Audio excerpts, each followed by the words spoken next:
Man controls his own life. You can change your thoughts and feelings, and then external things will change to match. And indeed, there is no other way to work. You're not happy because you're fine. You're fine because you're happy. You don't have faith because things are going well. They're doing well because you have faith. Emmet Fox shows us that only we control our own life. And how do we control life? Through thoughts and feelings, which lead us to co-create our reality, prosperity, and success. In the book Make Your Life Worthwhile, Emmet passes teachings and secrets for us to achieve prosperity in our lives, starting from ourselves and using the law of attraction. If you want to know the secrets that Emmet reveals in his book to achieve prosperity, stay until the end and I will reveal them all to you. Emmet Fox was an Irishman. Born in the year 1886, Emmet was a church minister and dedicated his life to writing and help people prosper through the law of attraction. The single greatest enemy of the human race is fear. The less fear you have, the more health and harmony you will have. The more problems of one kind or another will come into your life. Mankind's only real problem is getting rid of fear. Emmet claims that fear is the only thing that can stop us from achieving prosperity. And fear, it depends only on us. It's not words of support from third parties that will make us overcome fear. We really conquer fear when we only us decide to face it. With that, Emmet also states that the decision it is of great importance to our prosperity. Remember the phrase I said at the beginning? Only you are responsible for your life, and only you can change its course. And that starts from a basic principle: decide. When you decide that you want to manifest certain good, prosperity, or health in your life, you're part of your decision. From that point, you use the law of attraction and even look for ways to achieve this good. And that is the key for us to be prosperous. Decide what you want. Well, only through decision can we channel energies to manifest what we decide. And after deciding, how can we manifest what we want? Emmet in his book shows us 4 mental laws which practiced give you great chances to manifest what you want. Are they? 1. The law of substitution. One of the great mental laws is the law of substitution. This means that the only way to get rid of a certain thought is to replace it with another one.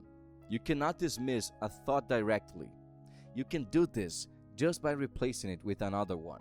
On the physical plane, it is not so. You can drop a book or a rock simply by opening your hand and let it go. But with the thought, this will not work. If you want to dismiss a negative thought, the only way to do that is to think of something positive and constructive. It is as if, say, in order to drop a pencil, it were necessary to place a pen, a book, or a stone in your hand, whereupon the pencil would fall. If I say to you, don't think about the Statue of Liberty, of course you immediately will think in it. If you say, I'm not going to think about the Statue of Liberty, that's thinking about the Statue of Liberty. But now, having thought about it, you've become interested in something else, say, turn on the radio, you forget all about the Statue of Liberty. And this is a case of substitution. When negative thoughts come to you, don't fight them, but think of something positive. Preferably, think of God. But if that is difficult at the moment, think of any positive or constructive idea, and then the negative thought will disappear. Sometimes it happens that the negative thought seems to knock on you so strong that you cannot overcome them. This is what is called a bout of depression, or bout of worry, or even maybe a bout of rage. In that case, the best is to go to look for someone to talk to about anything, or go to a good movie or play, or read an interesting book, say a good novel, or biography, or travel book, or something like that. If you sit down to fight the negative tide, you will probably only amplify it, turning your attention to something quite different, steadfastly refusing to think or rehearse the difficulty, and later, after you have completely withdrawn from it, you can confidentially return and deal with it through spiritual treatment. I say to you, do not resist evil. For Emmet, Our thoughts are what determine our actions. So by replacing negative thoughts with others, we will be able to act as we think and thus achieve what we want to manifest.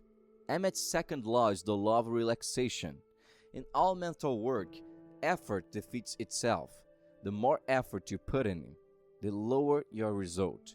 This is, of course, the exact opposite of what we find on the physical plane, but it will not surprise us because we know that in many cases the laws of mind are the inverse of the laws of matter. On the physical plane, generally the more effort we put in, the greater the result. The harder you press on a drill, the faster we'll go through a plank. The harder you hammer a nail, the sooner it penetrates the wall. The harder you work to dig the ground, the sooner you have a trench. Exactly the opposite, however, is the case with thought. Any attempt at mental pressure is doomed to fail, because the moment the tension starts, the mind stops working creatively and just goes along with whatever the old habit patterns is. When you try to force things mentally, when you try to rush mentally, you simply stop your creative power. To allow your mind to become creative again, you must distress her by relaxing consciously. In all mental work, be relaxed, gentle, and unhurried, for effort is self-defeating. In quietness and confidence will be your strength. Mental effort will not give us result. We must relax, not press our mind. If your desire is to manifest a car in your life, putting pressure on yourself will not make your mind work faster and will manifest that car faster. You must practice calmly, and above all, enjoy the process. With that, your subconscious will work in your favor, and there are great chances that will manifest what you want in your life much faster. Emmet's third law is the law of a subconscious activity. As soon as the subconscious mind accepts any idea, it immediately begins to try to put it into practice. He uses all his resources, and these are much greater than he's commonly supposed, to this end, and uses all the knowledge you have collected, and most of which you've totally forgotten about, to accomplish its purpose. It mobilizes the many mental powers you have, and most of which you never consciously use. It draws on the limitless energy of the race mind. It aligns all the laws of nature as they operate inside and outside of you to get what you want. Sometimes it gets its purpose right away. Sometimes it takes a while. Sometimes it takes time, depending on the difficulties to be overcome. But if the thing is not totally impossible, the subconscious will make it happen once it accepts the idea. This law is true for both good and bad ideas. This law, when used negatively, brings illness, trouble, and failure. When we use positively, it brings healing, freedom, and success. Our subconscious will work to manifest what we think. With that, Emmet warns about the risks of thinking because it is powerful. If we think for both good and evil, we will manifest. So keep your mind always relaxed and think on really positive things for your life. The fourth, but not less important, law is the law of practice. Practice leads to perfection. This familiar proverb embodies one of the great laws of human nature, and being a law is never broken under any circumstances. To become proficient in any field, you must practice. There is simply no achievement without practice, and the more practice, provided is done intelligently, the greater the proficiency and the sooner it will be achieved. This is true in studying music, and studying a foreign language, and learning to swim, skate, skiing, or fly. It is true in every conceivable branch of human endeavor. Practice is the price of proficiency. In metaphysics, the effects of this law are particularly remarkable.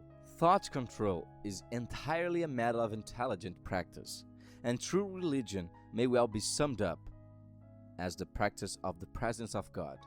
But notice, I said smart practice. Violent enforcement is not a smart practice, nor is the work monotonous.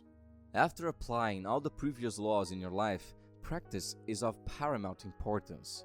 She us will perfect so that we can be more and more successful in manifesting the things we have always wanted. At this moment, I invite you to practice here in the comments. Write positive words for yourself. You're capable, you are successful, and you won't conquer what you want. You've already conquered. If you want to know more about the law of attraction, more videos from our channel are showing on your screen right now. Click and see you there. If you like the video, leave a like to help us grow, and subscribe so you don't miss any videos we post. To the next.